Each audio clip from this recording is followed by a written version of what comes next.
Merismos, parte 2, dando continuidade, entendendo que merismos é uma ferramenta de Deus que Ele usa para que tenhamos uma melhor e mais ampla informação, revelação a respeito da obra, do pensamento, do caráter dele. Uma questão mais técnica, assim, o merismos é quando Deus usa dois extremos para explicar para nós a totalidade, a amplitude do seu poder. Como assim, pastor Tex? Assim, quando Deus fala assim, está escrito nas Escrituras, né? Ele é o Senhor do céu e da terra, do dia e da noite. O alfa e o ômega, o princípio e o fim. Isso é um merismos. Né? É quando nós temos entendimento da sua grandiosidade, não é? Por intermédio dos opostos. Ele é o princípio e o fim. Entendeu? Então, não está falando nem do fim, nem do princípio. Mas está falando do tudo. É o tudo que é ele. Né? E é interessante que o merismos ele é usado tanto no Velho Testamento como no Novo Testamento.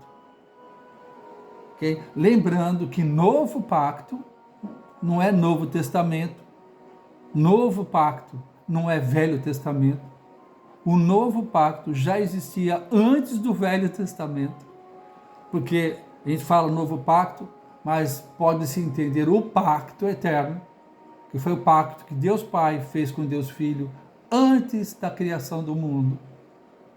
Ok? Sempre lembrando disso, né? Que o novo pacto ele é impresso no testemunho dos irmãos do Velho Testamento e é iluminado pelos irmãos apóstolos e profetas do Novo Testamento. Ok? Então, vamos lá, só recapitulando isso aí, aproveitando essa deixa para falar sobre isso, tá bom? Mas, por exemplo, onde a gente vê essa questão merismos no Velho Testamento? A árvore do conhecimento do bem e do mal, tá? Que foi Deus que criou também. Igual Deus criou a árvore da vida. Ok? Qual foi o intento de Satanás? É fazer com que a gente parasse de comer da árvore da vida e começasse a comer da árvore do conhecimento do bem e do mal. Qual foi a proposta de Satanás para Eva e com Adão? Do dia que vocês comerem da árvore do conhecimento do bem e do mal, vocês vão ser iguais a Deus. Ou seja, vocês vão ser senhores dos seus próprios destinos. Vocês não vão mais depender dele.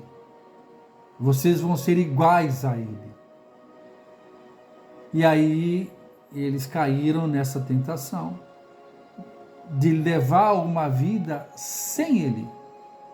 Aí vocês vão lembrar que quando eles caem, aí Deus vai ter com eles, o que eles fizeram? Eles fizeram uma vestimenta de folhas de figueira.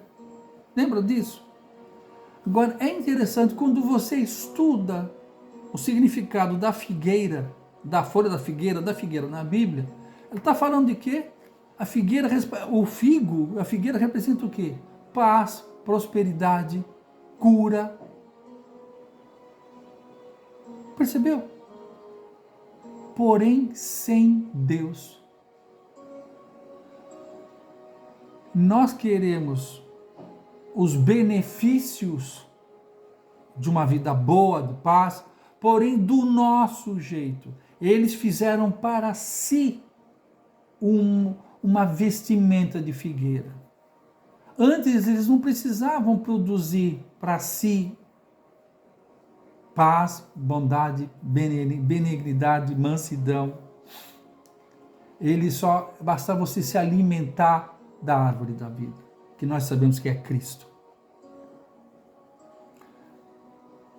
Olha que interessante isso.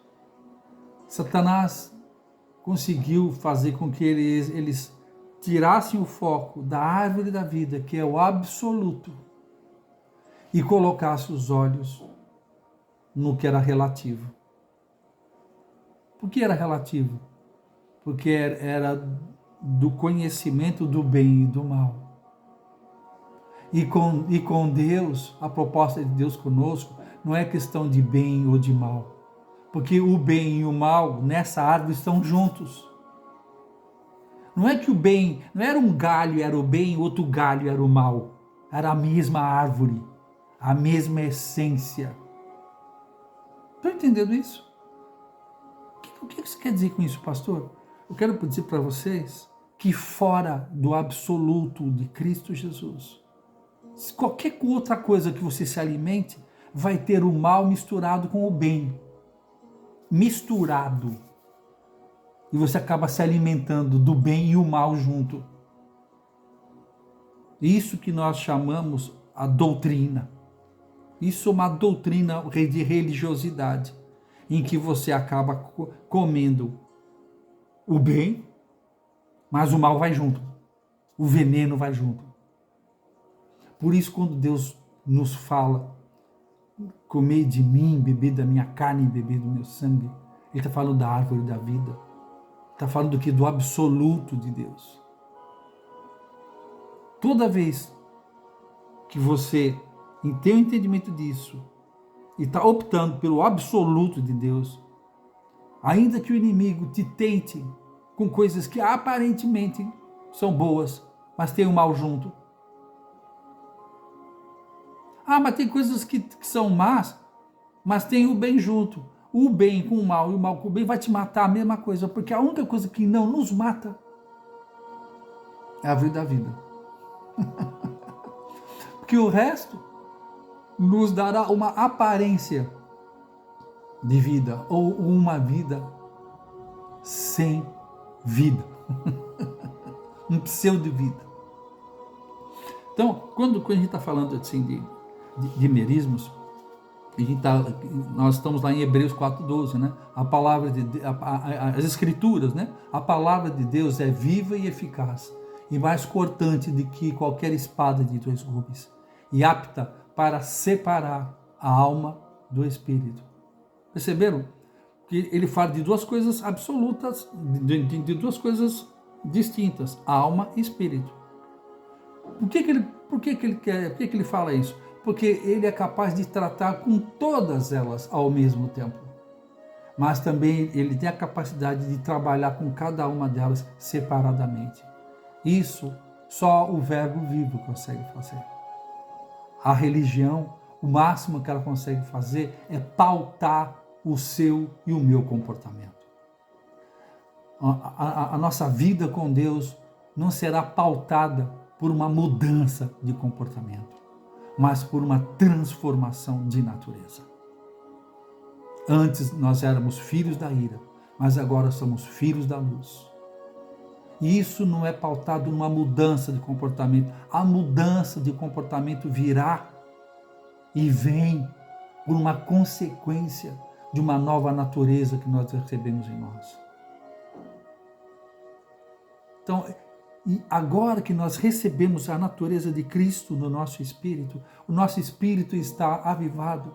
Então agora começará o processo de trabalharmos a alma, colocar a alma no lugar dela, que agora convém que o espírito prevaleça e a alma se submeta.